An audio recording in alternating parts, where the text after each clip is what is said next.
হরে কৃষ্ণা। সকল বৈষ্ণবের চরণে আমার প্রণাম। ধন্যবাদ জয়েন করার জন্য আমাদের এই চৈতন্য চরিতামৃত ক্লাসে। তো আজকে হচ্ছে আমরা চৈতন্য চরিতামৃতের আদি লীলার দ্বিতীয় অধ্যায় ভগবানের কৃপায় শেষ করব। তো তার আগে আমরা জয় রাধা মাধব এবং মঙ্গলাচরণ দিয়ে শুরু করছি। কেউ কি জয় রাধা মাধব করতে চান? কেউ জয় রাধা মাধব করতে চান? শালক্য মাতাজি। হরে কৃষ্ণ মাতাজি। হ্যাঁ, করুন। হরে কৃষ্ণ। জয় রাধা মাধব কুঞ্জ বিহারী, জয় রাধা মাধব কুঞ্জ বিহারী, জয় গোপী জন বল্লভ গিরিবরধারী, জয় গোপী জন বল্লভ গিরিবরধারী, জয় যশোদানন্দন ব্রজ জনরঞ্জন, যশোদানন্দন ব্রজ জনরঞ্জন, যমুনা তীর বনচারী, জয় রাধা মাধব কুঞ্জ বিহারী। হরে কৃষ্ণ কৃষ্ণ কৃষ্ণ হরে হরে, হরে রাম রাম রাম হরে হরে, হরে কৃষ্ণ কৃষ্ণ কৃষ্ণ হরে হরে, হরে রাম রাম রাম হরে হরে।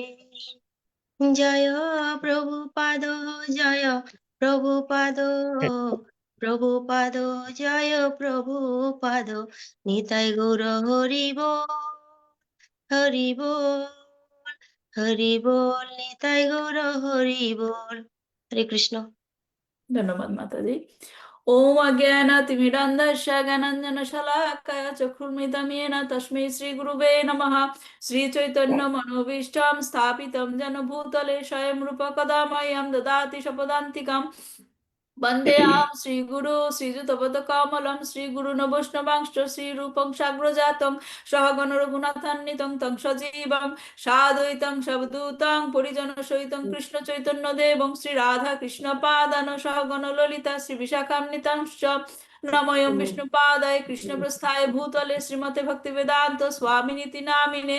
नमस्ते सारस्वती देवे गौरवाणी प्रचारिणे निर्विशेष शून्यवादी पाश्चात्य देशतारिणे वंशकल्पतरुभ्यश्च कृपा सिन्धुभ्येव च पतितानां पावनेभ्यो वैष्णवेभ्यो नमो नमः। नमो महावदन्नाय कृष्ण प्रेमप्रदायते कृष्णाय कृष्ण चैतन्य नाम्ने गौरतिष्ये नमो नमः। अनार्पितं चरिं चिरात् करुणावतीर्ण कलसमर्पयितमुन्नत उज्ज्वल रसं सभक्तिश्रिया हरे पुरत सुन्दरा दुति कदम्ब सन्दीपित सदा हृदय कन्दरे स्फुरत वसिचिनन्दन आजानुलम्बिता भुजा कनकवदाता संकीर्तनाय कपितर कमलायताक्षौ विश्वम्बर द्विजभार जुगधर्मपाल वन्दे जगत्प्रिय कर कर्णवतीर्ण पञ्चतत्माकं कृष्णां भक्तरूपस्वरूपकं भक्तवतरं भक्तकं नमामि भक्तशक्तिकं। जय श्री कृष्ण चैतन्य प्रभु नित्यानंद श्री अद्वैत गदाधर श्रीवासादि गौर भक्त वृंद। हरे कृष्णा कृष्ण कृष्ण हरे हरे, हरे राम राम राम हरे हरे, हरे कृष्णा कृष्ण कृष्ण हरे हरे, हरे राम राम राम हरे हरे, हरे कृष्णा कृष्ण कृष्ण हरे हरे, हरे राम राम राम हरे हरे। जय जय श्री चैतन्य जय नित्यानंद, जय अद्वैत चंद्र जय गौर भक्त वृंद। जय जय श्री चैतन्य जय नित्यानंद, जय अद्वैत चंद्र जय गौर भक्त वृंद। जय जय श्री चैतन्य जय नित्यानंद, जय अद्वैत चंद्र जय गौर भक्त वृंद। শ্রী শ্রী চৈতন্য চরিতামৃত কি জয়, শিল প্রভুপাদ কি জয়, নিতাই গৌর প্রেমানন্দে হরি হরি ওম। আজকে একটা খুব বিশেষ দিন, বলেন আজকে কি? আজকে অক্ষয় তৃতীয়া এখানে অক্ষয় কাটাচ্ছি। তৃতীয়া, আজকে অক্ষয় তৃতীয়া। এই দিনে কি করতে এটা হয়? আমাদের এখানে কালকে কালকে হুম, অক্ষয় তৃতীয়া। হুম। অক্ষয় তৃতীয়া মানে আমাদের কি? আগামীকাল মাতাজি, আমাদের আগামীকাল। আচ্ছা, অক্ষয় যা কিছু সবই অক্ষয়। হ্যাঁ, আপনাদের কালকে, রাইট? অসুবিধা নেই, আজকে হ্যাঁ থেকে মাতা। শুরু করে দেন, তাহলে আরো বেশি বেশি বেশি ভক্তি লাভ করতে পারবেন, রাইট? অক্ষয় মানে কি? ক্ষয় যার নেই, অক্ষয় ক্ষয় হয়ে নাই। থাকবে। ক্ষয় নেই। তো ভক্তির আসলে অক্ষয় ক্ষয় নেই। নেই, রাইট? ভগবান গীতাতে বলেছে না, যতটুকু ভক্তি করবো ততটুকু কি ডিপোজিট হয়ে থাকবে আমাদের, হ্যাঁ? নেক্সট লাইফে সেইখান থেকে আবার শুরু হবে। সেখানে ভক্তির কোনো লস নাই। ভগবানের ভক্তি যত করবেন সেখানে কোনো লস নাই, হ্যাঁ? তো সেই রকম, তাহলে আমরা আরো বেশি কেন করব না? অক্ষয় বলছে আজকে, হ্যাঁ, আজকে আমরা বেশি বেশি করে ভক্তি করব, রাইট? কেমন করে ভক্তি করতে পারি? বেশি বেশি ভক্তি কেমন করে করতে পারি? হরিনাম জপ করি বেশি বেশি। হ্যাঁ, যদি আমরা 16 মালা করি, আজকে আমরা আরো বেশি করব, হ্যাঁ? যদি আমরা 1 ঘন্টা ভগবানের নাম করি, আজকে একটু বেশি করে করব। হুম। আসলে ভক্তরা সবসময় ভগবানের নাম নিয়েই থাকে। এটা জাস্ট যারা নাকি সবসময় করে না, তাদেরকে অ্যাট্রাক্ট করার জন্য, হ্যাঁ, অ্যাট্রাক্ট করার জন্য। যাই হোক, তো আজকে আমাদের অক্ষয় তৃতীয়াতে আমাদের আজকে এই চৈতন্য চরিতামৃত ক্লাসটা পড়েছে, এটা ভগবানের কৃপা। তো আসুন আমরা ভগবানের এই কৃপাটা গ্রহণ করি, রাইট? তো আমরা আজকে আদি লীলার 2য় অধ্যায়ের অলমোস্ট শেষে চলে এসেছি, রাইট? আশা করছি আজকে শেষ করতে পারবো আমরা। আহ তো গত ক্লাসের প্রশ্নগুলো দিয়ে শুরু করি, হ্যাঁ? গত ক্লাসে যে প্রশ্নগুলো দিয়েছিলাম, 109 নম্বর 109 নম্বর শ্লোক থেকে কৃষ্ণদাস কবিরাজ গোস্বামী কি বিষয়ের ব্যাখ্যা শুরু করলেন? হরে কৃষ্ণ মাতাজি বলবো। হ্যাঁ, বলেন। 109 নম্বর শ্লোক থেকে কৃষ্ণদাস কবিরাজ গোস্বামী শ্রীকৃষ্ণ বদন্দ্রনন্দনের নামে পরিচিত। তিনি চৈতন্য রূপে অবতরণ করেছিলেন সেই বিষয়ে ব্যাখ্যা শুরু করেছিলেন। হুম, মানে চৈতন্য মহাপ্রভুই হচ্ছেন স্বয়ং ভগবান শ্রীকৃষ্ণ, এবং তাকে স্পেসিফিক ভাবে কি নাম দেওয়া হয়েছে, কি নামে ব্রজেন্দ্র ডাকা নন্দন। হয়েছে? ব্রজেন্দ্র ব্রজেন্দ্র নন্দন। মানে কোন কৃষ্ণ? শ্রীকৃষ্ণ। বৃন্দাবনের কৃষ্ণ। বৃন্দাবনের কৃষ্ণ, বৃন্দাবনের কৃষ্ণ। তো সেই সম্বন্ধে ব্যাখ্যা শুরু করেছেন, যেটা হচ্ছে এই অধ্যায়ের মূল বিষয়বস্তু। আমরা ক্লাসের শেষে আজকে যখন নাকি সামারিটা পড়বো, তখন হয়তো সবার মনে পড়বে যে এই অধ্যায়ের বিষয়বস্তু চৈতন্য তত্ত্ব নিরূপণ। চৈতন্য তত্ত্ব নিরূপণ, ঠিক আছে? এখন 2 নম্বর প্রশ্ন, আমি এবারকার প্রশ্নগুলি খুব সহজ সহজ দিয়েছি। 2 নম্বর প্রশ্নটা হচ্ছে অবতারী এবং অবতার এর অর্থ কি? ভগবানকে অবতার বা অবতারী যে কোনো নামে কি ডাকা যায়? ব্যাখ্যা করে বলুন, সুন্দর করে বলুন। কে বলবেন? শর্মিষ্ঠা মাতাজি বলেন, শর্মিষ্ঠা মাতাজি। হরে কৃষ্ণ মাতাজি, প্রণাম। প্রণাম। প্রণাম। অবতারই হলো যে অবতারেরও অবতার। আর অ- আর অবতার অবতার হলো যিনি নির্দিষ্ট কিছু কাজের জন্য আবির্ভূত হয়। অবতার বললে ভুল নাই ভগবানকে, কিন্তু ভগবানের সম্পূর্ণ মহিমাটা প্রকাশ হয় না, হুম, অর্থাৎ পূর্ণরূপে ভগবানকে ব্যাখ্যা করা হলো না। সেই হুম, জন্য ভগবানকে সবসময় অবতারই বলতে হবে। হুম। তাহলে একটু উদাহরণ দিয়ে বলেন, আমরা ক্লাসে উদাহরণ দিয়েছিলাম বোঝার জন্য। আহ উদাহরণটা ভুলে গেছি মাতাজি। ওই যে বলেছিলাম কোম্পানির সিইও, ও আচ্ছা অথবা আচ্ছা, 100 টাকার 50 টাকা, 10 টাকা, যে হ্যাঁ। কোনো একটা বলেন। 100 আমরা যদি দেখি যে 100 টাকা, আমরা কি 100 টাকার ভিতরেই আমরা 50 টাকা, 20 টাকা, 5 টাকা সবই আছে। আমাদের হুম, আলাদাভাবে বলতে হবে না এখানে 5 টাকা আছে, 5 হুম, 5 10 10, তারপরে 20, তারপরে 30, তারপরে 100 হলো। তার হুম। মানে কি সমস্ত গুণগুলি, সেই 64টা গুণই একমাত্র ভগবান শ্রীকৃষ্ণের মধ্যে আছে। মানে যে কোনো অবতারের নামই না হোক না কেন, হ্যাঁ, সেগুলি সবকিছুই কি কৃষ্ণর মধ্যে আছে। কৃষ্ণের মধ্যে আছে। সমস্ত অবতারের স্থিতি হচ্ছে ভগবান শ্রীকৃষ্ণ। এখন যে যেরকম ভাবে, যেমন ধরেন হনুমান, হনুমান কি তিনি সর্বদাই কি করেন, শ্রীকৃষ্ণের সামনে দাঁড়িয়েও তিনি বলেছেন তুমি রাম রূপে অবতীর্ণ হও আমার সামনে, হ্যাঁ। হ্যাঁ তো যে যেরকম ভাবে ভজনা করে, যে যেরকম ভাবে দেখে, এর জন্য বলে যে যে কোনো বিষ্ণু তত্ত্বের যে কোনো এক অবতারের স্মরণে থাকলেই হয়, কিন্তু আন্ডারস্ট্যান্ডিং থাকতে হবে যে কৃষ্ণ হচ্ছেন, মানে বলে না ফাউন্টেন হেড, ফাউন্টেন হেড সমস্ত অবতারের, সে হচ্ছে অবতার। আন্ডারস্ট্যান্ডিংটা থাকতে হবে, ঠিক আছে? তাহলে এর জন্য ভগবানকে অবতার হিসেবে ডাকলেও ভুল না, কিন্তু সমস্ত মহিমা প্রকাশ হয় প্রকাশ না। করা হলো না। হ্যাঁ, এই আর কি। তাহলে সবাই বুঝেছেন? মাতাজি সুন্দর করে বলেছে, সবাই বুঝেছেন? হ্যাঁ, হ্যাঁ মাতা, হ্যাঁ মাতা। গুড। তারপর 3 নম্বর প্রশ্ন ছিল 112 নম্বর শ্লোকের, 112 নম্বর শ্লোকের তাৎপর্যে উল্লেখিত কাকে ক্ষীরোদকশাহী বিষ্ণু বলে ডাকা হচ্ছে এবং আমি কে বলতে পারি। ডেকেছেন? একজন একজন বলবেন। ঈশ্বরী বলবো মাতাজি। ঈশ্বরী মাতাজি বলবেন, বলেন। শ্রীমন মহাপ্রভু বলেছেন ক্ষীরোদাক্ষায়ী বিষ্ণু অদ্বৈত প্রভুকে ডেকেছিলেন। হুম, কেমন হলো উত্তরটা? হ্যাঁ, অদ্বৈত এখানে অদ্বৈত তাৎপর্য কি ছিল? কি ছিল? সুতিয়া আছিল ক্ষীর সাগর ভিতরে, নিদ্রা শ্রীমন ভঙ্গ হইল মোর তোমার হুঙ্কারে। এখানে দুইজনের কথা বলা হয়েছে। একজন হলো ক্ষীরোদ সাগরে যে শয়ন ছিল, তাকে ডেকে আনা হয়েছে। কে ডেকেছে? এখন কে এখানে, কে কাকে কার কথা বলছে? অদ্বৈত প্রভু। অদ্বৈত প্রভু মহাপ্রভু কি? হরে কৃষ্ণ মাতাজি, মহাপ্রভু নিজেকে নিজে ক্ষীরোদকশায়ী বিষ্ণু বলছেন গুড, এবং গুড। হ্যাঁ, আর কে এবং ডেকে এনেছে? মহাপ্রভুকে ডেকে এনেছেন অদ্বৈত প্রভু। হ্যাঁ, অদ্বৈত তাহলে প্রভু। তাহলে প্রশ্নটা ছিল কি, উল্লেখিত শ্লোকে কাকে ক্ষীরোদকশায়ী বলে ডাকা হচ্ছে? কাকে? মহাবিষ্ণু মহাপ্রভুকে। ভগবান মহাপ্রভুকে। আর কে ডাকছেন? অদ্বৈত আচার্য। নো নো, কে? ও মহাবিষ্ণু আর কে?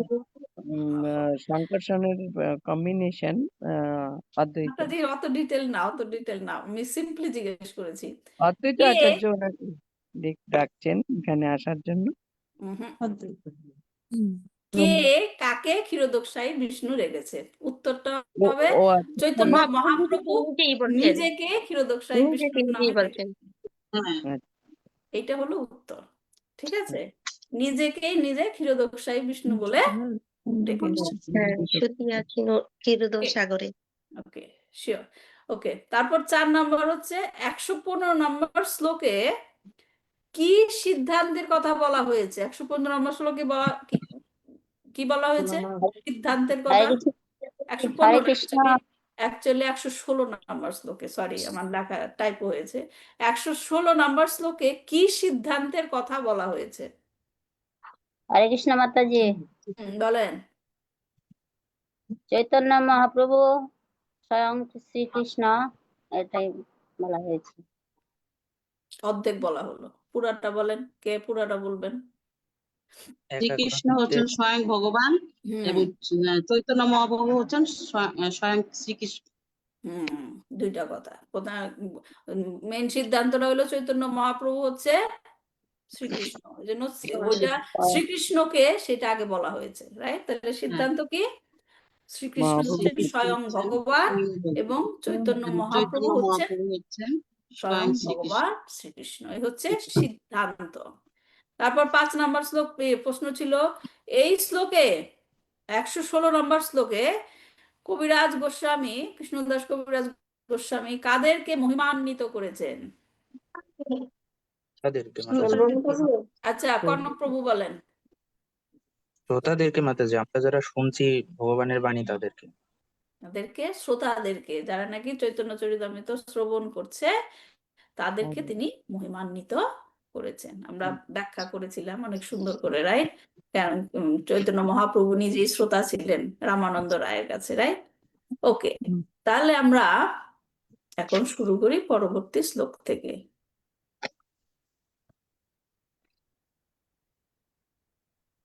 দেখা যাচ্ছে? দেখা যাচ্ছে না। এখন এখন এইবার দেখা দেখা যাচ্ছে। ওকে। সিদ্ধান্ত বলিয়া চিত্তে না করো অলস, ইহা হইতে কৃষ্ণে লাগে সুদৃঢ় মানস। কে কি বলছে শিল প্রভুপাদ? তার অনুবাদে শিল প্রভুপাদ কি জয়। আলস্যবশত পাঠক যেন এই সমস্ত সিদ্ধান্তের আলোচনা শ্রবণ করার ব্যাপারে কখনো মহাপ্রভু না করে, কারণ এই সমস্ত আলোচনার মাধ্যমে মন সুদৃঢ়ভাবে শ্রীকৃষ্ণের প্রতি অনুরক্ত হয়ে ওঠে। কালকে কালকে যারা যারা শ্রীমদ্ ভাগবতম ক্লাসে জয়েন করেছেন, কালকে আমরা শ্রবণের গুরুত্বপূর্ণতা ব্যাখ্যা করেছিলাম। কে শ্রবণ করেছিল এবং শ্রবণ করার ফলে তার কি হয়েছিল, কার মনে আছে? কালকে ব্যাখ্যা করেছিলাম পরীক্ষিত মহারাজ। ভগবানের মহিমা, ভগবান এবং ভক্তের মহিমা কে শ্রবণ করেছিল এবং তাতে কি লাভ হয়েছিল? তার গোলকধাম প্রাপ্ত হয়েছিল আমরা পরীক্ষিত শ্রবণ মহারাজ। হ্যাঁ, আমরা পরীক্ষিত পরীক্ষিত মহারাজ শ্রবণ করেছিল। পরীক্ষিত মহারাজ শ্রবণ করেছিলেন কোথায়? যমুনার শরণ্যে তীরে। কালকে আমরা যেটা বলেছি ক্লাসে,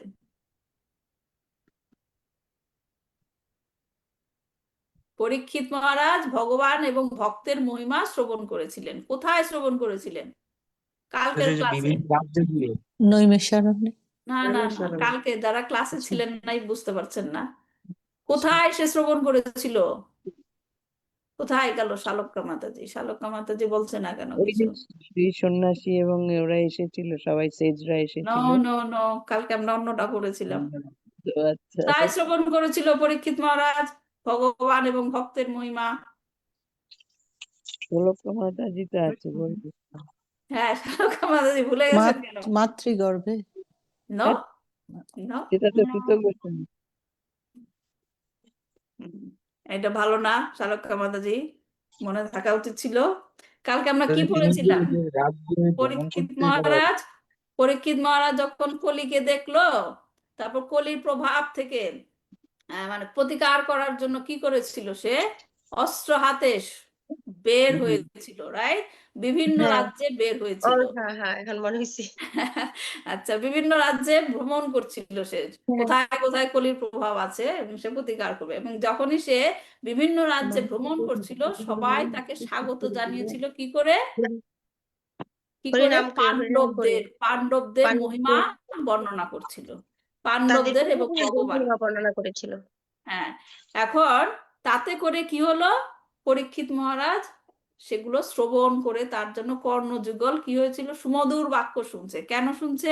তার দাদুর কথা বলছে, তার পূর্বপুরুষদের কথা বলছে, এই কারণে সে খুশি হয়েছিল না, না, কারণ ভক্তদের যারা কথা, বলেছিল ভক্তদের গুণগান ভক্ত, শুনে। পাণ্ডবদের কথা বলেছিল, তারা হচ্ছে ভক্ত মহাত্মা।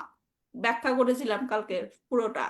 এজন্য তার কি হৃদয়ে যখন নাকি শুনছিল যে কৃষ্ণ কিভাবে পাণ্ডবদের কি রথের সারথি হয়ে, তারপর রাত্রের প্রহরী হয়ে, হ্যাঁ, তাদেরকে এরকম এরকম সেবা করেছিল, তখন সেগুলো শুনে তার কিলো, তার মনে ভক্তি ভক্তি, সঞ্চার। ভক্তি আরো বেড়ে গেল, আরো বেড়ে গেল। এটা হচ্ছে শ্রবণের গুরুত্ব, শ্রবণের গুরুত্ব। এজন্য শুধুমাত্র ভক্ত না, শুধুমাত্র ভগবান না, ভক্তদেরও মহিমা শ্রবণ করতে হয়। হ্যাঁ, শ্রবণের মাধ্যমে ধীরে ধীরে ভক্তি তো আছেই, সেই ভক্তি আরো কি হবে? বাড়বে। বেড়ে যাবে। হ্যাঁ, এই যে সেটাই এখানে বলছে যে এই যে সিদ্ধান্ত, এই যে আমরা শুনলাম আজকে সিদ্ধান্তর কথা, এই সিদ্ধান্ত আলোচনা শ্রবণ করার ব্যাপারে অবহেলা করতে নেই। হ্যাঁ, আমরা যদি বলি যে আরে মাতাজি প্রত্যেক দিনই একই ক্লাসে খালি একই কথা বলে, যে ভগবান হচ্ছে শ্রীকৃষ্ণ, হচ্ছে স্বয়ং ভগবান, আর চৈতন্য মহাপ্রভু হচ্ছে স্বয়ং শ্রীকৃষ্ণ, এই কথা তো জানি, কিন্তু এই কথা বারবার শুনে কি হবে? এরকম, এটা অবহেলা করতে নেই, এটা বারবার শ্রবণ করতে হবে, যেই পর্যন্ত আমাদের হৃদয়ে এটা আমরা ধারণ করতে না পারি। হ্যাঁ, বারবার শ্রবণ করতে হবে, তাতে কি হবে? বলছে মন সুদৃঢ় ভাবে একদম ডিটারমাইন্ড থাকবে, তখন আপনাকে আর কেউ কোনো কথা বলে বিভ্রান্ত করতে পারবে না। হ্যাঁ, বিভ্রান্ত করতে পারবেন যে যে আসলেই কি শ্রীকৃষ্ণ ভগবান, এই কথা আর কেউ বলে আপনাকে বিভ্রান্ত করতে পারবে না। মন তখন সুদৃঢ়ভাবে কৃষ্ণের প্রতি অনুরক্ত হবে। তখন একদম সুদৃঢ়ভাবে চিন্তা করবেন যে কৃষ্ণ তুমিই আমার সব, তুমি আমার সব। হ্যাঁ, যা কিছু আছে চারিদিকে, কোনো কিছু আমার, সবই যা আছে তোমার সাথে রিলেটেড দেখেই আমি এদের প্রতি এত আকর্ষিত। হ্যাঁ, কিন্তু মেইন আকর্ষণ হচ্ছে কি তুমি। হ্যাঁ, এটা তখন মনের মধ্যে সুদৃঢ়ভাবে গেঁথে যাবে। হ্যাঁ, মন সুদৃঢ়ভাবে শ্রীকৃষ্ণের প্রতি কি হবে? অনুরক্ত হবে। তাহলে কি করণীয় আমাদের? সদা শ্রবণ শ্রবণ করতে হবে, সম্প্রদায় শ্রবণ করতে হবে। তো তাৎপর্য শিল প্রভুপাদ বলছে, তাৎপর্যটা অনেক বড়, আলাদা করে ব্যাখ্যার কিছু নেই, আমরা পড়তে পড়তে ব্যাখ্যা করব। অনেক পাঠক রয়েছে যারা ভগবদ গীতা, দেখেন শুনেন, প্রত্যেকটা কথা খুব সুন্দর শিল প্রভুপাদ বলেছেন। অনেক পাঠক রয়েছে যারা ভগবদ গীতা পাঠ করা সত্ত্বেও পূর্ণ জ্ঞানের অভাববশত সিদ্ধান্ত করে যে শ্রীকৃষ্ণ হচ্ছেন একজন ঐতিহাসিক পুরুষ, ভগবান হিসেবে মানতে পারে না। দেখেন, কখনোই এই ধরনের ধারণা পোষণ করা উচিত নয়। বিশেষ সাবধানতার সঙ্গে কৃষ্ণ তত্ত্ব সম্বন্ধে অবগত হতে হয়। কৃষ্ণ তত্ত্ব, আলস্যবশত কেউ যদি কৃষ্ণ তত্ত্ব বিজ্ঞান সম্বন্ধে যথাযথভাবে অবগত না হয়, তাহলে তার ভক্তি মার্গ থেকে চ্যুত হয়ে বিপদগামী হওয়ার সম্ভাবনা থাকে। কি রিস্কি জিনিস দেখেন, ভক্তি করছে কিন্তু ওই যে বিশ্বাসটা সুদৃঢ় নাই, তখন কি হবে? ভক্তি পথ থেকে পলায়ন হয়ে যাবে, পড়ে যাবে। হ্যাঁ, এই ধরনের মানুষেরা নিজেদের উন্নত স্তরের ভক্ত বলে জাহির করে এবং শুদ্ধ ভক্তদের অপ্রাকৃত লক্ষণগুলি অনুকরণ করার চেষ্টা করে। অনুকরণ আর অনুসরণ দুইটার মধ্যে পার্থক্য কি? কে বলতে পারবেন? অনুকরণ হলো অনুকরণ মানে একজন করছে হ্যাঁ, সেইটা কপি করা, এভাবেই করা, আর নকল করা। অনুসরণ মানে যা বলছে সেটাকে মনে রাখা। হুম। আচ্ছা, আর কেউ বলবেন অনুসরণ অনুকরণ মানে কি? অনুসরণ হলো তাকে ফলো করা, হ্যাঁ, আর অনুকরণ হলো কপি করা, ওইটা ভালো না, নকল করা, নকল করা। নকল করা, এইটা উচিত নয়, না। এটা উচিত নয়। এখানে বলছে যে তারা নিজেদেরকে জাহির করে আমি শুদ্ধ ভক্ত, আমি বৈষ্ণব হয়ে গেছি। আমি এর আগে একটা ক্লাসে বলেছিলাম না, যে নাকি একটা ভজনে বলা হয়েছে, যে নাকি নিজেকে বলে আমি বৈষ্ণব, আসলে সে ফলেন। হ্যাঁ, যে নাকি বলে আমি শুদ্ধ ভক্ত, আসলে সে এখনো ভক্তই হয় নাই। হ্যাঁ, তারা হচ্ছে, আমরা হচ্ছে সব হচ্ছে প্র্যাকটিস করছি সেই স্তরে যাওয়ার জন্য, এখনো যাই নাই, এখনো যাই নাই। তো এরকম যারা নাকি এরকম ভাবে জাহির করে নিজেদেরকে, হ্যাঁ, কোন মহারাজদের কখনো শুনেছেন বলেছে আমি পরম বৈষ্ণব, আমি পরম না, ভক্ত? কোনোদিন শুনেছেন? না। দেখেন, এদেরকে আমাদের অনুসরণ করতে হবে। তারা কিভাবে, তাদের কর্মেই আমরা তাদেরকে বুঝতে পারি। হ্যাঁ, তো এখন আমরা কি করতে পারি না? আমরা অনুকরণ করব না, কখনো না। কপি করা যাবে না, নকল করা যাবে না, কিন্তু আমরা পথ অনুসরণ করব।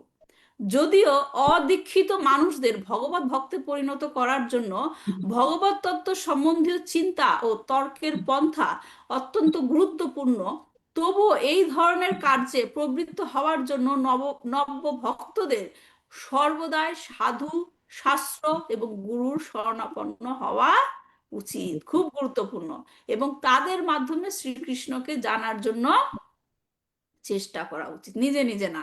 এই রকম নির্ভরযোগ্য সূত্র থেকে কৃষ্ণ তত্ত্ব শ্রবণ না করলে ভক্তি মার্গে অগ্রসর হওয়া যায় না। দেখেছেন, এটার মধ্যে থেকে আমরা বুঝতে পারি কি শিল প্রভুপাদের তাৎপর্য আমাদের জন্য কতটা গুরুত্বপূর্ণ। তাৎপর্যের মাধ্যম দিয়ে শিল প্রভুপাদ আমাদের সদা সর্বদা কৃষ্ণ তত্ত্বের জ্ঞান দিয়ে যাচ্ছেন। হ্যাঁ, এই রকম নির্ভরযোগ্য সূত্র থেকে কৃষ্ণ তত্ত্ব শ্রবণ না করলে ভক্তি মার্গে অগ্রসর হওয়া যায় না। শাস্ত্রে নবধা ভক্তির উল্লেখ রয়েছে, তার মধ্যে প্রথমটি বা সবচাইতে গুরুত্বপূর্ণ ভক্তির অঙ্গটি হচ্ছে নির্ভরযোগ্য সূত্র থেকে শ্রবণ। শ্রবণ এবং কীর্তন রূপ জলে সিঞ্চন করা না হলে ভক্তিলতার বীজ অঙ্কুরিত হয় না। শ্রবণ এবং পরে কি? শ্রবণ করতে হবে, তারপর কি করতে হবে? কীর্তন কীর্তন। করতে হবে। হ্যাঁ, শ্রবণ, তারপর কীর্তন। এই যে এইখান থেকে দেখেন একটা ছোট আমাদের শিক্ষা। আমরা যখন ইসকনে কীর্তন করি, রাইট, একজন লিড করে হুম। করে কি না? হ্যাঁ, হ্যাঁ হ্যাঁ, তাহলে ওই কীর্তন করার নিয়মটা কি? একজন লিড করবে, তারপরে সেটাই আবার আমাদের আমাদের প্রভু বলতে হবে। মানে প্রথমে যখন তিনি গাচ্ছেন আমরা আমরা শুনছি। শুনছি, তারপর আমরা ফলো করছি, এটা হচ্ছে কি কীর্তন করছি। হ্যাঁ, এর জন্য যে নাকি লেকচারের ক্ষেত্রেও প্রযোজ্য, right? যে নাকি লিড করে সে হচ্ছে সরাসরি ভগবানের সাথে তার কানেকশন হচ্ছে, রাইট, এবং সে আমাদেরকে সেই কৃষ্ণ কথাটা বলার জন্য বলছি, lead অনুরোধ করছে। উৎসাহিত। এর জন্য তার সাথে আমাদের গাওয়া উচিত নয়। তারা যখন গাবে আমরা কি করব? চুপ শ্রবণ। থাকো। শ্রবণ, এবং তিনি যখন শেষ করবে আমরা তখন কীর্তন করব। এটা একটা সহজ উদাহরণ, শ্রবণ, কীর্তন। ঠিক আছে, তারপর কি বলছে?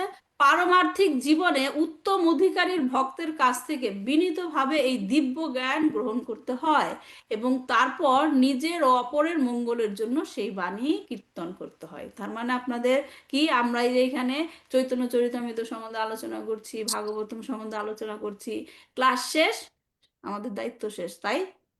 না, কি করতে হবে? যতটুকু শিখেছেন, যার কাছে পারবেন সেটা কি করবেন?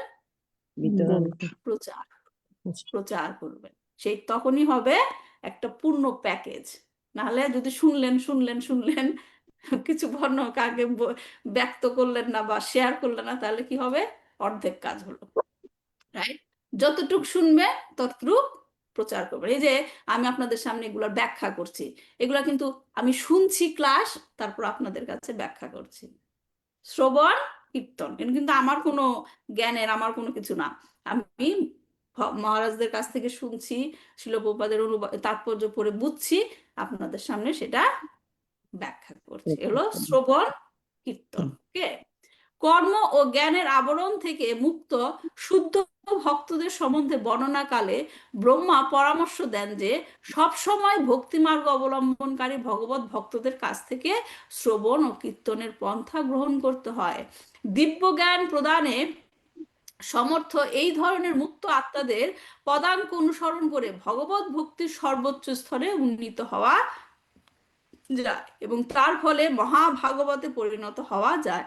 সনাতন গোস্বামীকে দেওয়া শ্রী চৈতন্য মহাপ্রভুর শিক্ষা থেকে আমরা জানতে পারি, শাস্ত্রযুক্তে শুনি পুনঃ দৃঢ় শ্রদ্ধা যার, উত্তম অধিকারী সেই তারও এ সংসার। শাস্ত্র সিদ্ধান্তে পারদর্শী এবং ভগবানের প্রতি দৃঢ় শ্রদ্ধাযুক্ত এবং তার সেবায় সর্বতভাবে সমর্পিত আত্মা যে ভক্ত, তাকে উত্তম অধিকারী ভক্ত বলে বিবেচনা করা হয়ে থাকে। তিনি জড়জগতের বন্ধন থেকে সমস্ত জীবকে উদ্ধার করতে পারেন। শ্রীল রূপ গোস্বামী তার উপদেশামৃত গ্রন্থে উপদেশ দিয়েছেন, ভক্তি মার্গে দ্রুত উন্নতি সাধন করতে হলে সব রকমের আলস্য পরিত্যাগ করে গভীর উৎসাহ, দৃঢ় বিশ্বাস এবং অটল ধৈর্য সহকারে গুরুদেবের আনুগত্যে শাস্ত্র নির্ধারিত কর্তব্য কর্ম সম্পাদন করতে হয়। এই যে বলছে গভীর উৎসাহ, দৃঢ় বিশ্বাস, কালকে আমরা পড়েছিলাম, কে মনে করতে পারেন কোথায় পড়েছিলাম? গভীর উৎসাহ, দৃঢ় বিশ্বাস, অটল ধৈর্য সহকারে আমাদের ভক্তি প্র্যাকটিস করতে হবে। কোথায় পড়েছিলাম কালকে? ওই পরীক্ষিত কার মনে আছে? হ্যাঁ, পরীক্ষিত মহারাজের অটল বিশ্বাস নো নো নো, কালকে আমরা যে ভজন পাণ্ডবদের। করলাম, ও ছয় কালকে গুণ দেহ, হ্যাঁ, আচ্ছা বলেছিলাম না? ছয় বেগদমি, ছয় দোষ সদি, ছয় গুণ দেহ দাসে। এই 6টা গুণের মধ্যে 3টা গুণ, গভীর উৎসাহ, ধৈর্যাৎ, নিশ্চয়াৎ, পড়েছিলাম না কালকে? দেখেন, পড়েন আবার ভুলে যান, তাহলে কি হবে? গুরুদেবের আনুগত্যে শাস্ত্র নির্ধারিত কর্তব্য কর্ম সম্পাদন করতে হয়। মুক্ত পুরুষদের প্রদর্শিত পথ অবলম্বন এবং শুদ্ধ ভক্তদের সঙ্গ করার মাধ্যমে এই ধরনের ভক্তিমূলক কার্যকলাপ সমৃদ্ধি প্রাপ্ত হয়। অনেক সময় তথাকথিত কিছু ভক্ত নিজেদের উত্তম অধিকারী বৈষ্ণব বলে জাহির করার জন্য পূর্বতন আচার্যদের অনুকরণ করেন, কিন্তু তাদের শিক্ষাকে অনুসরণ করে না। শ্রীমদ্ ভাগবতে এই ধরনের অনুকরণ প্রিয় ভক্তদের পাষাণ হৃদয় বলে নিন্দা করা হয়েছে। তাদের পাষাণ হৃদয় সম্বন্ধে ছিল বিশ্বনাথ চক্রবর্তী ঠাকুর বলেছেন, যারা কিন্তু যাদের হৃদয়ের কোনো পরিবর্তন হয়নি তারা হচ্ছে সবচাইতে নিম্ন স্তরের পাষাণ হৃদয় ভক্ত। কৃত্রিম অনুশীলনের দ্বারা লব্ধ তাদের কপট ক্রন্দন সর্বদাই নিন্দনীয়। পূর্বে হৃদয়ের যে ঈপ্সিত পরিবর্তনের কথা বলা হয়েছে, সেই পরিবর্তন যথার্থই সাধিত হয়েছে কিনা তা বোঝা যায় ভক্তির প্রতিকূল সব রকমের কার্যকলাপের প্রতি ভক্তের অনীহার মাধ্যমে। হৃদয়ের এই ধরনের পরিবর্তন আনতে গেলে শ্রীকৃষ্ণ এবং তার অচিন্ত শক্তি সম্বন্ধে সিদ্ধান্তমূলক আলোচনার একান্ত প্রয়োজন। মনে আছে চৈতন্য চরিতামৃতের প্রথম দিকে মাঝখানে আমরা পড়েছিলাম কৃষ্ণ তত্ত্ব জ্ঞান লাভ করতে হবে, এবং কি জ্ঞান? কৃষ্ণ সম্বন্ধে জ্ঞান এবং তার শক্তি সম্বন্ধে জ্ঞান। তারপরে তো আমরা কৃষ্ণের স্বরূপ বর্ণনা করলাম, কৃষ্ণের শক্তি বর্ণনা করলাম, রাইট? তাহলে পূর্ণরূপের কৃষ্ণ জ্ঞান মানে কি? কৃষ্ণের রূপ স্বরূপ সম্বন্ধে জানা এবং তার শক্তি সম্বন্ধে জানা। তথাকথিত কিছু ভক্ত মনে করে যে হৃদয়ের পরিবর্তন সাধন না করে কেবলমাত্র কপট অশ্রু বিসর্জনের মাধ্যমে তার চিন্ময় স্তর লাভ করতে পারবে। কিন্তু এই ধরনের অনুশীলন অর্থহীন যদি অপ্রাকৃত অনুভূতি না হয়। পারমার্থিক জ্ঞানের সিদ্ধান্তের অভাবে হেতু কপট ভক্তরা মনে করে যে কৃত্রিমভাবে অশ্রুপাত করে তারা মুক্তি লাভ করবে। তেমনি অন্য আরেক ধরনের কপট ভক্তরা মনে করে যে মনোধর্ম প্রসূত শুষ্ক দর্শন পাঠ করার যেমন প্রয়োজনীয়তা নেই, তেমনি পূর্বতন আচার্যদের গ্রন্থাবলী পাঠ করারও প্রয়োজনীয়তা নেই। কিন্তু পূর্বতন আচার্যদের পদাঙ্ক অনুসরণ করে শ্রী জীব গোস্বামী সন্দর্ভ নামক 6টি গবেষণামূলক শাস্ত্রীয় সিদ্ধান্ত প্রদান করেছেন। এই যে সমস্ত কপট ভক্তের এই সমস্ত সিদ্ধান্ত সম্বন্ধে জ্ঞান নেই, তারা শুদ্ধ ভক্ত প্রদর্শিত ভগবত ভক্তির অনুকূল নির্দেশাবলী গ্রহণে উৎসাহের অভাবে শুদ্ধ ভগবত ভক্তি লাভ করতে পারে না। নির্বিশেষবাদীদের মতো এই ধরনের কপট ভক্তরা মনে করে ভগবত ভক্তি সাধারণ সকাম কর্মের মতো জাগতিক কার্যকলাপ। কোথায় এটা লেখা আছে? কোথা থেকে আমরা পাই ভগবত ভক্তি?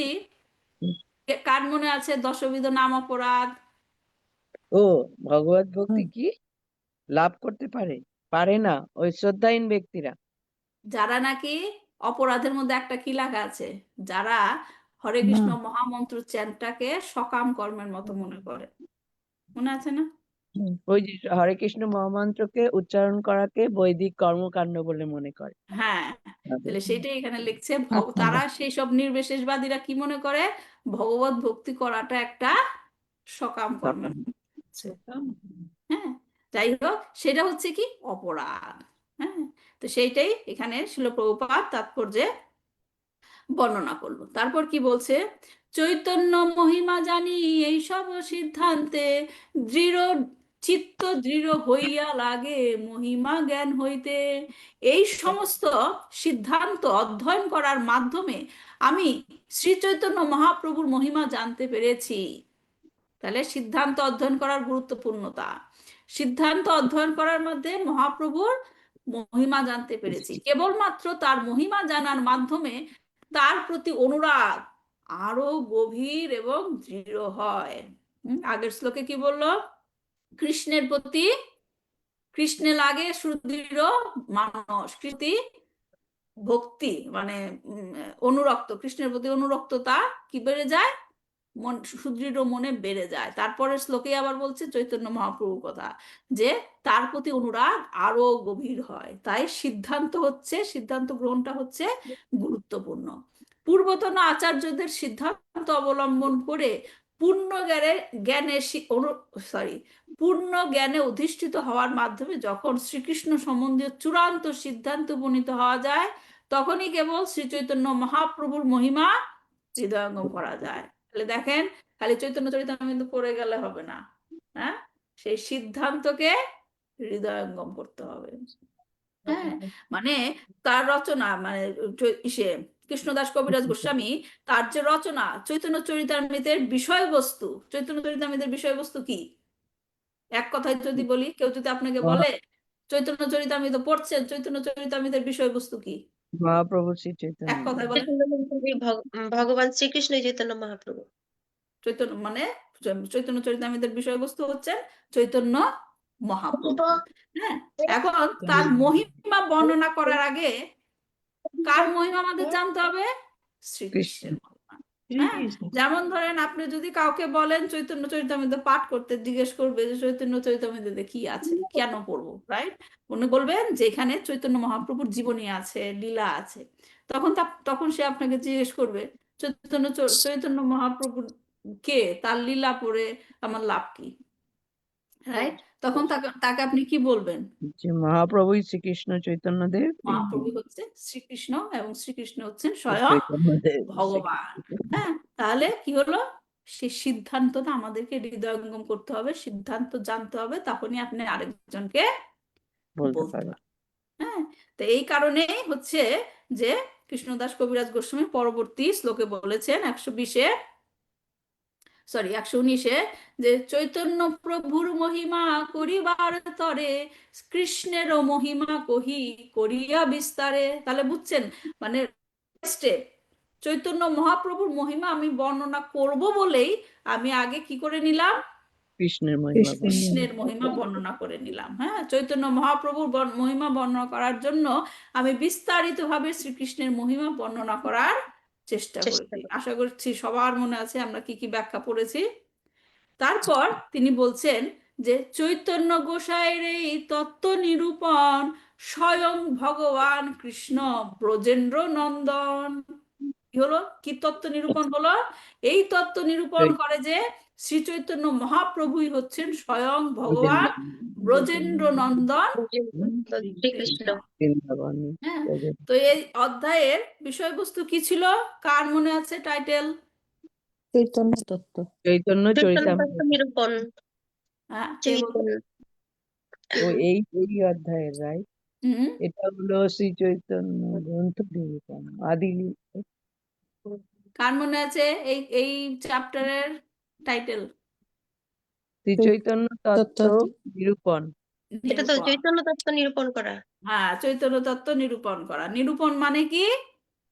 উপলব্ধি করা বা শাস্ত্র প্রমাণের দ্বারা সিদ্ধ করা, নির্ধারণ করা, নির্ণয় করা।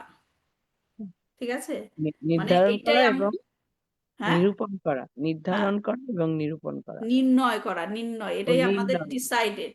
এটাই আচ্ছা, ডিসাইডেড। decision। আমরা এত কিছু বর্ণনা করে শাস্ত্রের বিভিন্ন জায়গা থেকে বিভিন্ন ব্যাখ্যা নিয়ে একটা কথায় আমরা পৌঁছেছি কি? চৈতন্য মহাপ্রভু হচ্ছেন স্বয়ং ভগবান কৃষ্ণ। শ্রীকৃষ্ণ। তাই কৃষ্ণদাস কবিরাজ গোস্বামী বলছেন যে চৈতন্য মহাপ্রভুর এই তত্ত্ব নিরূপণ হলো বা নির্ধারণ হলো যে তিনি স্বয়ং ভগবান ব্রজেন্দ্র নন্দন কৃষ্ণ। ঠিক আছে, আমরা সবাই বুঝতে পেরেছি, সবাই গ্রহণ করেছি। তো এখন পরবর্তী শ্লোকে কৃষ্ণদাস কবিরাজ গোস্বামী এই অধ্যায় শেষ করবেন। কি বলছেন? শ্রীরূপ রঘুনাথ পদে যারাস শ্রী চৈতন্য চরিতামৃত কহে কৃষ্ণ দাস। শিলরূপ গোস্বামী ও শিল রঘুনাথ দাস গোস্বামীর শ্রীপাদ পদ্মে আমার প্রণতি নিবেদন করে, তাদের কৃপা প্রার্থনা করে এবং তাদের পদাঙ্ক অনুসরণ পূর্বক আমি কৃষ্ণ দাস শ্রী চৈতন্য চরিতামৃত বর্ণনা করছি।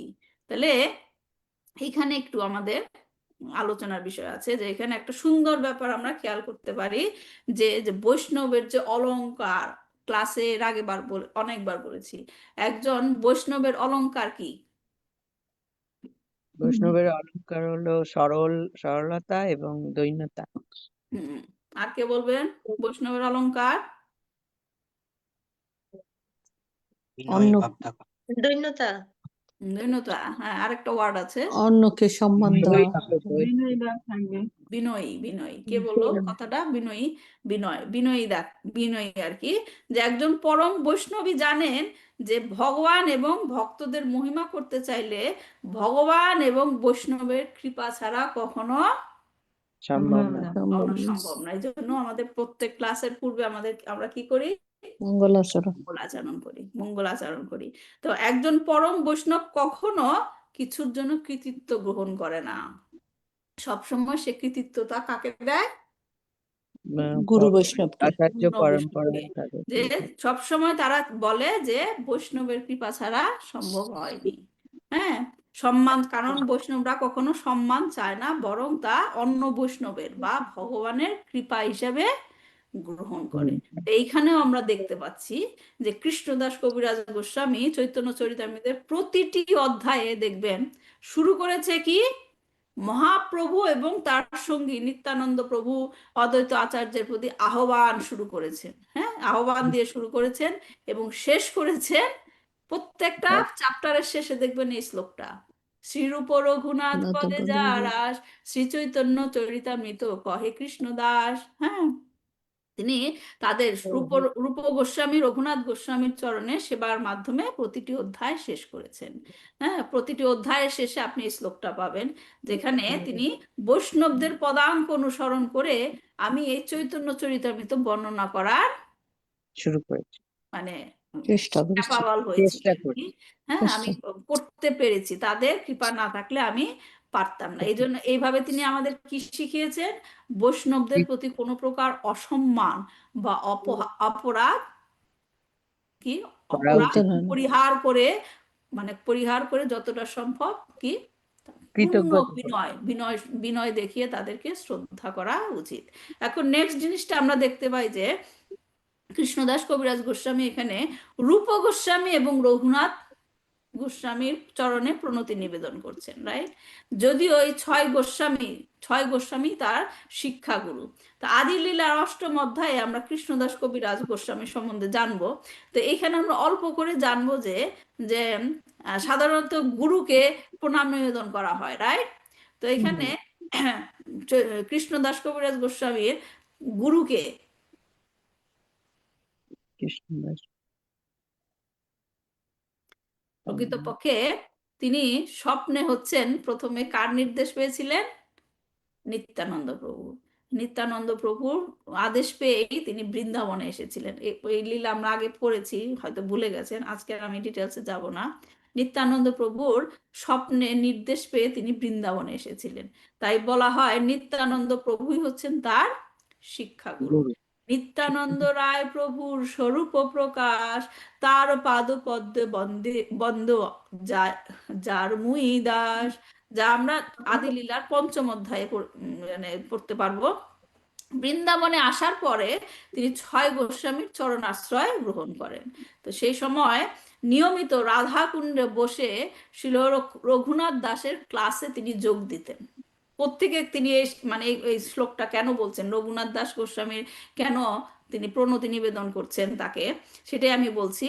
যে তিনি যখন বৃন্দাবনে আসেন তখন তিনি দেখেন যে রাধা কুণ্ডে বসে রঘুনাথ দাস প্রত্যেকদিন ক্লাস দিতেন এবং যেখানে তিনি চৈতন্য লীলা বর্ণনা করতেন। যা তিনি কার কাছ থেকে শুনেছিলেন? আমরা প্রথম দিকে শুনেছিলাম এই চৈতন্য চরিতামৃত কার দুইজন মানুষের ডায়েরি থেকে লেখা হয়েছে। কার কার ডায়েরি? কার মনে আছে? রঘুনাথ না মুরারি গুপ্ত আর কে?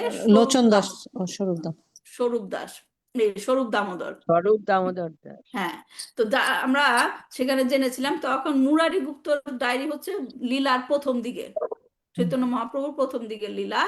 আর স্বরূপ দামোদর গোস্বামীর লীলা তিনি লিখেছেন হচ্ছে মধ্য এবং অন্ত লীলার যেগুলো লীলাগুলি।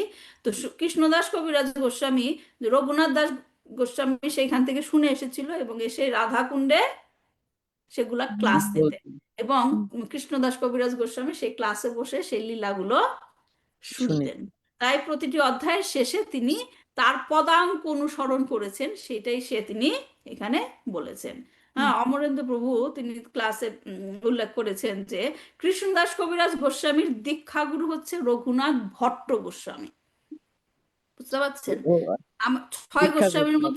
ছয় গোস্বামীর মধ্যে দুইজনের নাম রঘুনাথ, রাইট? একজন রঘুনাথ দাস, একজন রঘুনাথ ভট্ট। হ্যাঁ, তো অমরেন্দ্র প্রভুর ক্লাস অনুযায়ী তিনি বলেছেন যে কৃষ্ণদাস কবিরাজ গোস্বামীর দীক্ষাগুরু হচ্ছেন রঘুনাথ ভট্ট গোস্বামী এবং শিক্ষাগুরু হচ্ছেন রঘুনাথ দাস দাস গোস্বামী।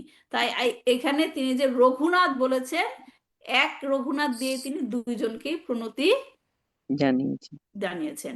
এবং অন্য কোথাও বলা হয়েছে চৈতন্য চরিতামৃত রচনা করার আগে তিনি লোকনাথ স্বামী এবং রঘুনাথ ভট্ট গোস্বামীর কাছে অনুমতি নিয়েছিলেন, কিন্তু লোকনাথ গোস্বামী তার অনুরোধ ছিল যে তার নামটা যেন প্রচার করা না হয়, তাই তিনি শুধুমাত্র এখানে রঘুনাথ গোস্বামী নামটা উল্লেখ করেছেন।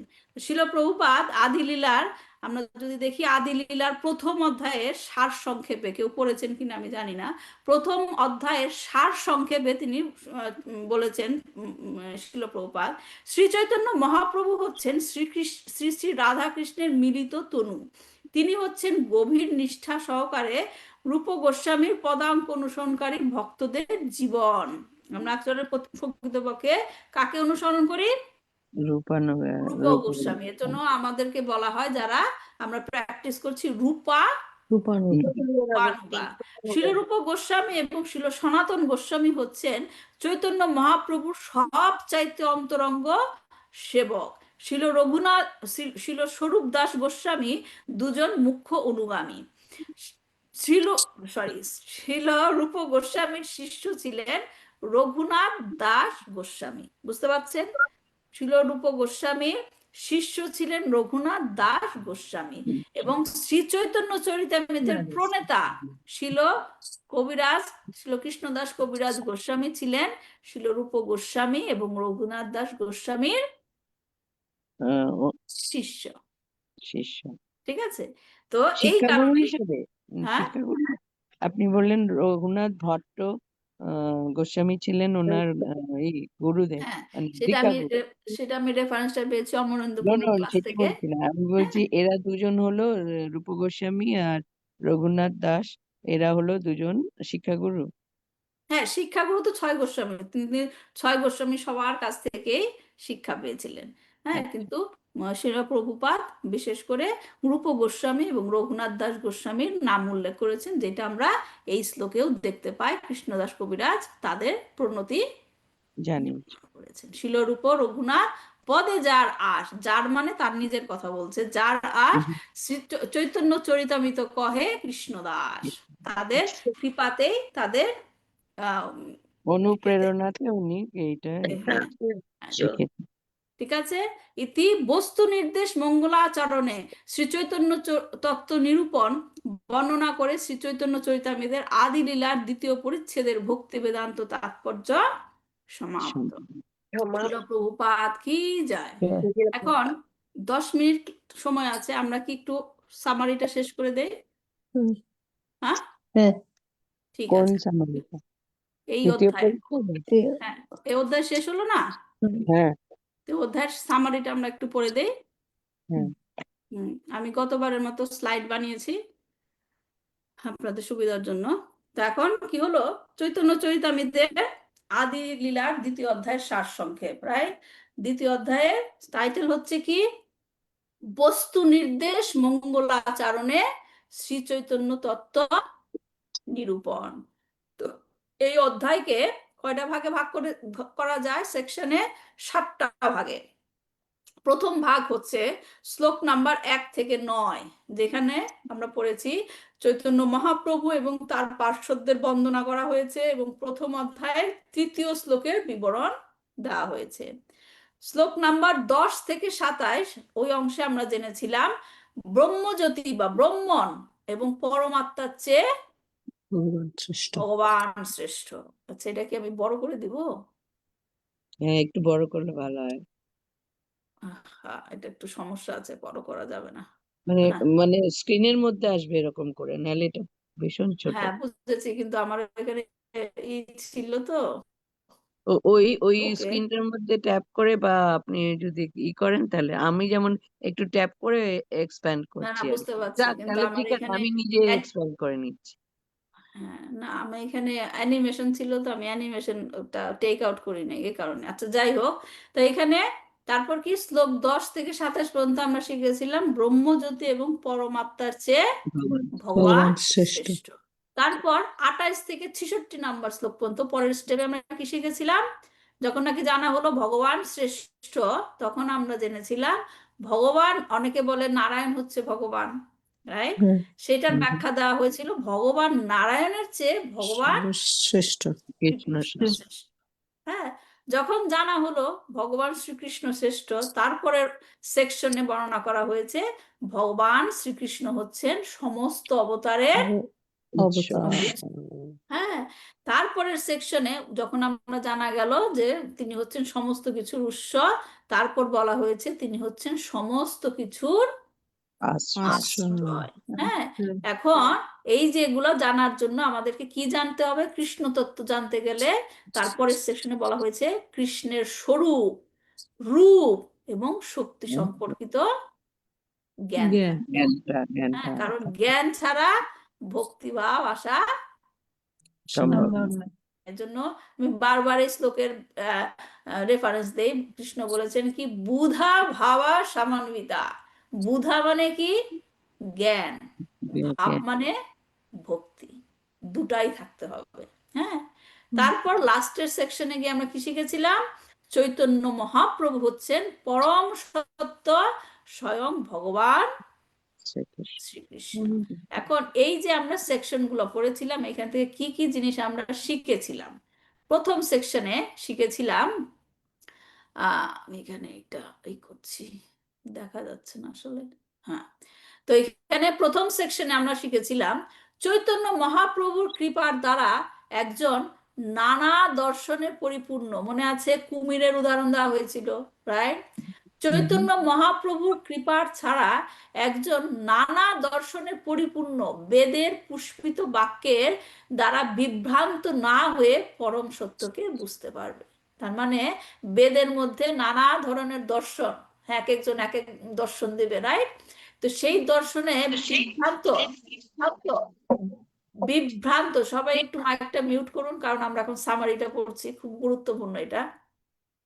হ্যাঁ, তাহলে কি সেই যে বেদের পুষ্পিত বাক্যের দ্বারা যেন আমরা বিভ্রান্ত না হই, সেজন্য কি দরকার? চৈতন্য মহাপ্রভুর কৃপা। ঠিক আছে, তারপর 2 নাম্বার হচ্ছে গৌর ভক্তবৃন্দের সুমধুর কণ্ঠে চৈতন্য মহাপ্রভুর অমৃতময় লীলা প্রবাহ অতি সুমধুর এবং মরুভূমির মতো শুষ্ক জিহ্বাকে তা সিক্ত করে। মনে আছে না, লীলা প্রবাহ করা হয়েছিল, সেখানে পদ্ম ফুল ছিল, পদ্ম ফুলের চারিদিকে কি পাখিরা, চক্রবাক, সারস, ওদের কথা বর্ণনা করা হয়েছিল, এবং তারা কি করছে, লীলা কথা বলছে, এবং সেই লীলা কথা যেন আমার কর্ণে ঢুকে আমার মরুভূমির মতো এই শুষ্ক জিহ্বাকে সিক্ত করে। হ্যাঁ, সেটা কৃষ্ণদাস কবিরাজ গোস্বামী কি করেছিল, প্রার্থনা করেছিল। তারপর হচ্ছে জেনেছিলাম কৃষ্ণ হলেন আদি মহাপুরুষ এবং চৈতন্য মহাপ্রভু হলেন স্বয়ং কৃষ্ণ। তিনি ব্রহ্মজ্যোতি নন, তিনি পরমাত্মা নন, তিনি কোনো অবতার নন, তিনি প্রকাশ বিগ্রহ নন, তিনি বিলাস বিগ্রহ নন, তিনি হচ্ছেন স্বয়ং ভগবান। কে? চৈতন্য মহাপ্রভু। তারপর দ্বিতীয় সেকশনে কি কি শিখেছিলাম, জ্ঞানের মাধ্যমে ব্রহ্মরূপ উপলব্ধি হয়, রাইট? ব্রহ্মরূপ মানে কি, পরম পুরুষের অঙ্গ প্রভা, অঙ্গ কান্তি, এবং সেটা কি আংশিক উপলব্ধি। সবাইকে মিউট করে দিচ্ছি, আমি এখন বুঝতেই পারছি না কেউ শুনছে কিনা। শুনছি মাতাজি, মাতাজি শুনছি, শুনছে সবাই। শুনছি মাতাজি। দ্বিতীয় নাম্বারটা হচ্ছে যোগের মাধ্যমে পরমাত্মা রূপ উপলব্ধি হয়। প্রথম কি হলো, ব্রহ্মজ্যোতি, তারপর পরমাত্মা উপলব্ধি, এবং পরমাত্মা উপলব্ধি কি, ভগবানের অঙ্গ বিভূতি। হ্যাঁ, এবং সেটা হচ্ছে কি আংশিক, সেটাও হচ্ছে আংশিক উপলব্ধি। ভগবান রূপ উপলব্ধি করা হয় কেবলমাত্র কিসের দ্বারা, ভক্তির দ্বারা। হ্যাঁ, ভক্তির দ্বারাই কেবলমাত্র ভগবান রূপ উপলব্ধি করা হয়, এবং সেটা হচ্ছে কি পূর্ণ উপলব্ধি। তাহলে আংশিক উপলব্ধি কি, ব্রহ্মজ্যোতি, পরমাত্মা, আর পরমাত্মা, পূর্ণ উপলব্ধি হচ্ছে ভগবান ভগবান। অমৃতময় লীলা প্রবাহ অতি সুমধুর এবং মরুভূমির মতো শুষ্ক। আচ্ছা, এটা আমরা পড়েছি, রাইট? তারপরেরটা হচ্ছে, পরের সেকশনে জেনেছিলাম যে ভগবান নারায়ণের চেয়ে ভগবান শ্রীকৃষ্ণ শ্রেষ্ঠ। শ্রীকৃষ্ণ এবং নারায়ণ হচ্ছে সচ্চিদানন্দ, কিন্তু নারায়ণ হচ্ছেন কি চতুর্ভুজ, তিনি হচ্ছেন শ্রীকৃষ্ণের বিলাস বিগ্রহ। নারায়ণের কথা বলছে। ব্রহ্মা বলেছেন, এটা হচ্ছে ব্রহ্মা বিমোহন লীলাতে বর্ণনা আছে, ও কৃষ্ণ তুমি হচ্ছ নারায়ণের উৎস, কেবলমাত্র একটি নারায়ণ নয়, অসংখ্য নারায়ণ, অসংখ্য বিষ্ণুর কি উৎস। কেন তিনি দেখেছিলেন? কারণ অনেকগুলি নারায়ণ দেখলেন। ওই যে ব্রহ্মা বিমোহন লীলা মনে আছে না, সমস্ত গোপালক, কৃষ্ণ সমস্ত গোপালক রূপে এসেছিল এবং ব্রহ্মা কি দেখলো, সবগুলোর মধ্যে কি নারায়ণ। এবং তিনি যখন কৃষ্ণকে দেখলেন কি, ওই সমস্ত নারায়ণগুলি কোথায় গিয়ে মিলিত হলো? কৃষ্ণের মধ্যেই। কৃষ্ণের মধ্যে। তাই সেটা বলছেন যে তুমি কেবলমাত্র একটি নারায়ণ নয়, অসংখ্য নারায়ণ বা অসংখ্য বিষ্ণুর উৎস। কৃষ্ণই হচ্ছেন আদি নারায়ণ। কিভাবে? তিনটা কারণ দিয়ে। কারণ শ্রীকৃষ্ণ বলছিল, ও ব্রহ্মা তুমি কি বলছো, আমি তো গোপ বালক, তো তুমি আমাকে বলছো আমি ভগবান, আর তুমি নারায়ণ বলছো যে আমি নারায়ণের উৎস। নারায়ণ তো সে ক্ষীর সাগরে থাকে, আর আমি তো এখানে গোপ বালক, গরু চারাই, তুমি কার সাথে কার তুলনা করছো? তখন ব্রহ্মা বলছিল, না, তুমি হচ্ছ আদি নারায়ণ, এবং আমি তোমাকে সেটা ব্যাখ্যা করছি। এবং তিনি তিনটা কারণ দিয়ে ব্যাখ্যা করেছিলেন, রাইট? তিনি হচ্ছেন সর্বকারণের কারণ এবং আশ্রয়, যেটা শ্লোক নাম্বার 36 থেকে 39 ব্যাখ্যা করা হয়েছিল। তারপর বলা হয়েছিল তুমি পরম নিয়ন্তা, সেই তিন যে পুরুষ অবতার, সেই পুরুষ অবতারের উৎস, আশ্রয়ের আশ্রয়স্থল, হ্যাঁ, আদিশা, এবং তুমি হচ্ছ সমস্ত কিছুর সাক্ষী, আখিলা লোকা সাক্ষী। তিন পুরুষ অবতারের মায়া, তিন পুরুষ অবতার মায়ার সাথে কি সম্পর্কযুক্ত, কারণ তারা কি মায়াকে দিয়ে কাজ করায়, তাই তারা মায়ার সাথে সম্পর্কযুক্ত, কিন্তু মায়ার সাথে তাদের কোনো সংস্পর্শ নেই। কিন্তু ভগবান শ্রীকৃষ্ণ মায়ার সাথে কোনো সম্বন্ধই নেই। বোঝা গেছে কথাটা? হ্যাঁ, তিন পুরুষ অবতার মায়ের সাথে সম্পর্কযুক্ত কিন্তু সংস্পর্শহীন, কিন্তু ভগবান শ্রীকৃষ্ণ মায়ের সাথে সম্পূর্ণ সম্বন্ধহীন। তারপরে অংশে জেনেছিলাম যে ভগবান শ্রীকৃষ্ণ হচ্ছেন সমস্ত অবতারের উৎস। সেখানে কি কি জেনেছিলাম? সমস্ত অবতারেরা হচ্ছে পুরুষ অবতারদের অংশ, হ্যাঁ, কিন্তু শ্রীকৃষ্ণ হচ্ছেন স্বয়ং পরমেশ্বর ভগবান। যখন ভগবান শ্রীকৃষ্ণ অবতীর্ণ হন, তখন অন্যান্য অবতারেরাও তার সঙ্গে অবতারিত হন। হ্যাঁ, স্বয়ং ভগবান কৃষ্ণ হচ্ছেন সর্ব অবতংশ, মানে সর্ব অবতারের উৎসমুখ, আদি উৎস। আমি যে দ্বিতীয় লাইনটা বললাম না, যখন ভগবান শ্রীকৃষ্ণ অবতীর্ণ হন, তখন অন্যান্য অবতারেরাও তার সঙ্গে অবতারিত হন। এটা ব্যাখ্যা বুঝেছেন তো? যদি না বুঝে থাকেন আমি পরে ব্যাখ্যা করে শোনাবো।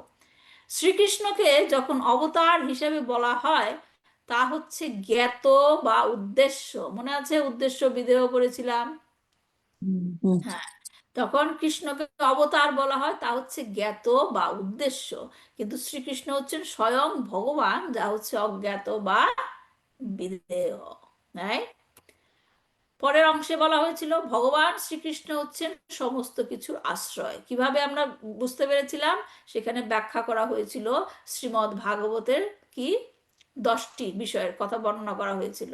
শ্রীকৃষ্ণ হচ্ছেন আশ্রয় তত্ত্ব, মানে তিনি সবকিছুর আশ্রয়, এবং অন্য সব অবতারেরা হচ্ছেন আশ্রিত তত্ত্ব। ঠিক আছে? শ্রীকৃষ্ণ হচ্ছেন সমস্ত কিছুর আশ্রয়, আশ্রিতাশ্রয়া বিগ্রহাম। দশম স্কন্ধে শ্রীমদ্ ভাগবতের দশম বিষয়টি বর্ণনা করা হয়েছে, যা কিনা সমস্ত আশ্রিতগণের আশ্রয় বিগ্রহ স্বরূপ।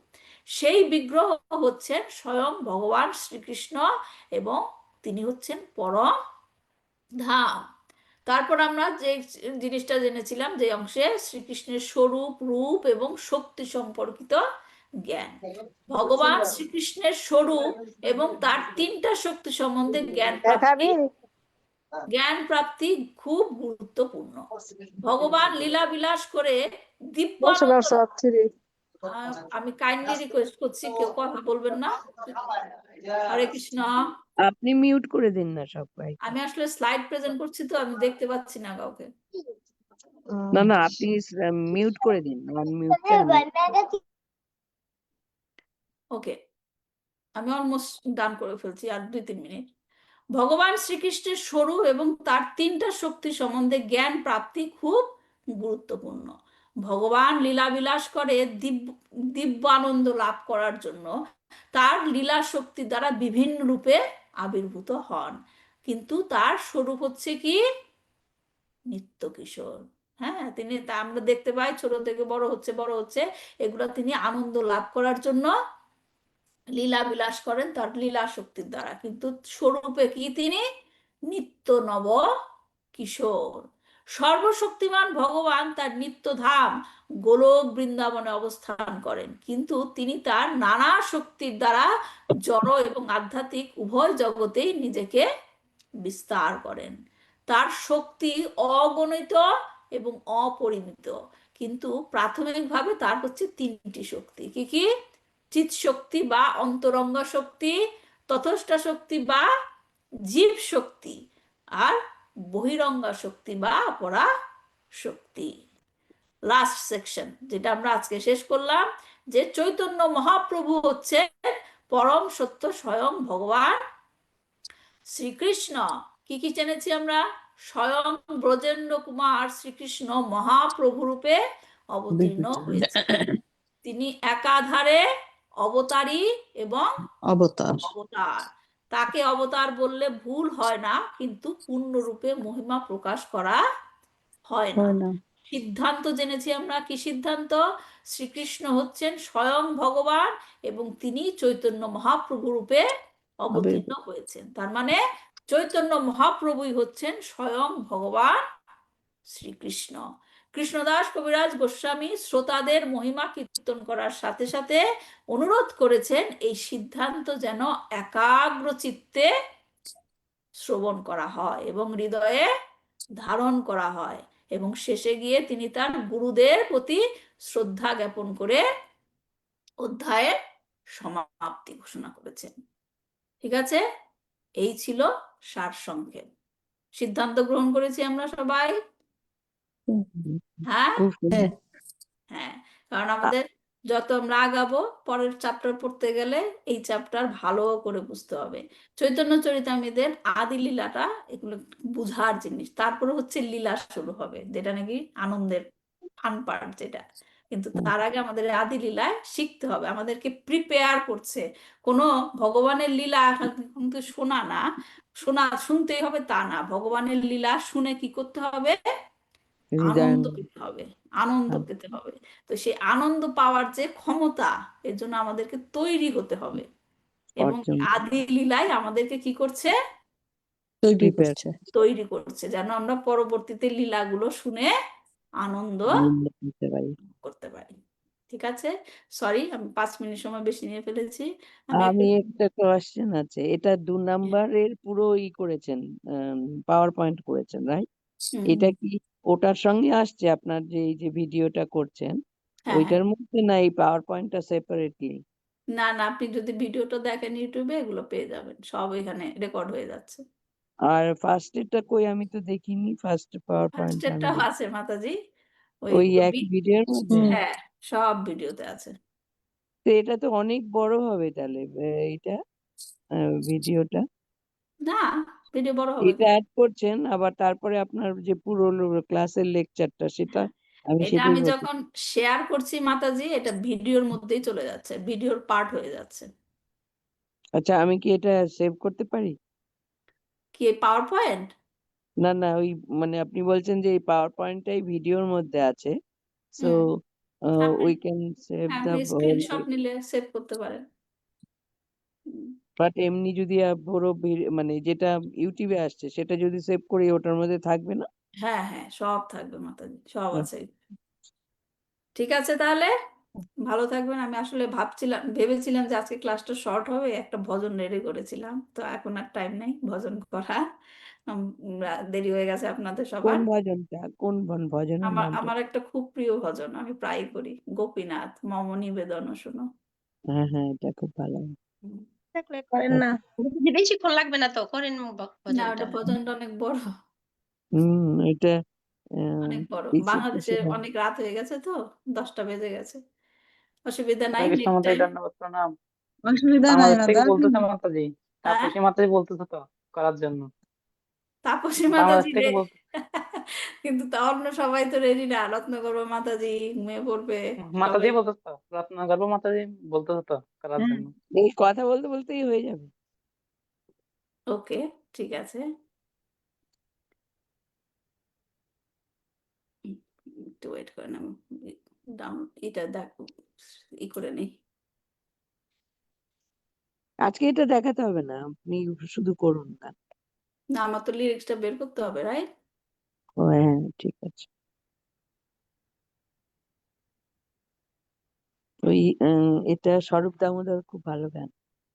হ্যাঁ, উনার সুরটাই আমি ফলো করি। হ্যাঁ, ওনার সুরগুলো খুব আবেদনপূর্ণ। হ্যাঁ, আচ্ছা, দেখা যাচ্ছে। হুম, হুম। আমি আসলে পুরাটা দেখা যাচ্ছে না মাতা। এই যে এখন দেখেন, কারণ আমি আলাদা ফাইল করতে পারি নাই, আপনার ইন্টারনেট থেকে করতে হবে। দেখা যাচ্ছে না এখন? হুম হুম। হ্যাঁ, আর একটু এদিকে আসলে ভালো হয়। আসবে না মাতাজি? এটা এরকম ভাবেই আছে গানটা লেখা। হ্যাঁ, ওকে। আচ্ছা। গোপীনাথ গোপীনাথ গোপীনাথ গোপীনাথ মম নিবেদন শুনো, মম নিবেদন শুনো, মম নিবেদন শুনো, মম নিবেদন শুনো।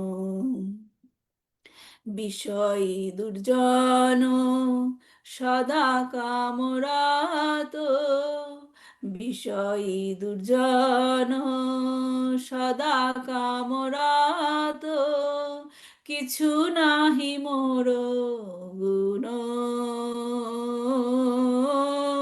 কিছু নাহি মোর গুণ। গোপীনাথ গোপীনাথ গোপীনাথ গোপীনাথ আমারও ভরসা তুমি, আমারও ভরসা তুমি, আমারও ভরসা তুমি, আমারও ভরসা তুমি। তোমারও চরণে লইনু শরণ, তোমারও চরণে লইনু শরণ, তোমারও কিঙ্কর আমি, তোমারও কিঙ্কর আমি। গোপীনাথ গোপীনাথ গোপীনাথ গোপীনাথ কেমনে শোধিবে মোরে, কেমনে শোধিবে মোরে, কেমনে শোধিবে মোরে, কেমনে শোধিবে মোরে। না জানি ভকতি কর্মে জড়মতি, না জানি ভকতি কর্মে জড়মতি, পড়েছি সংসার ঘোরে, পড়েছি সংসার ঘোরে। গোপীনাথ গোপীনাথ গোপীনাথ গোপীনাথ, সকলই তোমার মায়া, সকলই তোমার মায়া, সকলই তোমার মায়া, সকলই তোমার মায়া। নাহি মম বল জ্ঞান সুনির্মল, নাহি মম বল জ্ঞান সুনির্মল, স্বাধীন নহে কায়া, স্বাধীন নহে কায়া। গোপীনাথ গোপীনাথ গোপীনাথ গোপীনাথ, নিয়ত চরণে স্থান, নিয়ত চরণে স্থান, নিয়ত চরণে স্থান, নিয়ত চরণে স্থান। মাগে পামর কান্দিয়া কান্দিয়া, মাগে পামর কান্দিয়া কান্দিয়া, করো হে করুণা দান, করো হে করুণা দান। গোপীনাথ গোপীনাথ গোপীনাথ গোপীনাথ, তুমি তো সকলই পারো, তুমি তো সকলই পারো, তুমি তো সকলই পারো, তুমি তো সকলই পারো। দুর্জন তারিতে তোমার শকতি, দুর্জন তারিতে তোমার শকতি, কে আছে পাপীর আর, কে আছে পাপীর আর। গোপীনাথ গোপীনাথ গোপীনাথ গোপীনাথ, তুমি কৃপা পারাবার, তুমি কৃপা পারাবার, তুমি কৃপা পারাবার, তুমি কৃপা পারাবার। জীবের কারণে আসিয়া প্রপঞ্চে, জীবের কারণে আসিয়া প্রপঞ্চে, লীলা কইলে সুবিস্তার, লীলা কইলে সুবিস্তার। গোপীনাথ গোপীনাথ গোপীনাথ গোপীনাথ, আমি কি দোষে দোষী, আমি কি দোষে দোষী, আমি কি দোষে দোষী, আমি কি দোষে দোষী। অসুর সকল পাইল চরণ, অসুর সকল পাইল চরণ, বিনোদ থাকিল বসি, বিনোদ থাকিল বসি গোপীনাথ গোপীনাথ গোপীনাথ গোপীনাথ মম নিবেদন শুনো মম নিবেদন শুনো গোপীনাথ গোপীনাথ গোপীনাথ গোপীনাথ হরে কৃষ্ণ। খুব হরে কৃষ্ণ সুন্দর। মাতা। মাতাজি এই বল মাতাজি ধন্যবাদ প্রণাম। হুম। আচ্ছা, আমরা হচ্ছে এই ভজনটা আসলে ব্যাখ্যা, আমি সরি, আমি ফাইলটা রেডি করতে পারিনি, অনেক বানান ভুল ছিল। তো আমি নেক্সট আমরা যখন ভজন করব এই ভজনটা করব, ব্যাখ্যাটা খুব সুন্দর, ব্যাখ্যাগুলো আমাদের বুঝতে হবে। তো রাখছি আজকে তাহলে। আর কারো কোনো প্রশ্ন আছে? একটা ভজনটা দিয়ে দিন। হ্যাঁ, দিয়ে দিও। আমার আচ্ছা, লিখতে হবে, কারণ এই ফাইলটাতে অনেক বানান ভুল আছে। ঠিক অনেক আছে, সুন্দর হয়েছে। আচ্ছা, আপনি এই কে ঠিক কে আছে। songs তাপসী থেকে কি মাতাজি, করে যখন এই বার্তাগুলো পান? ভজনটা করব তাপসী মাতাজি ফলো করবে। তাপসী মাতাজি, ঠিক আছে মাতাজি?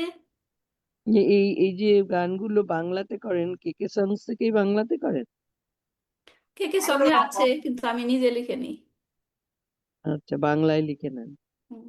আচ্ছা, ওকে, তাহলে রাখছি, অনেক দেরি করে ফেললাম, সরি, ক্ষমা প্রার্থী সবার কাছে। দেখা হবে আবার। বাঞ্ছা কল্পতরুভ্যশ্চ কৃপা সিন্ধু এব চ পতিতানাং পাবনেভ্যো বৈষ্ণবেভ্যো নমো নমঃ।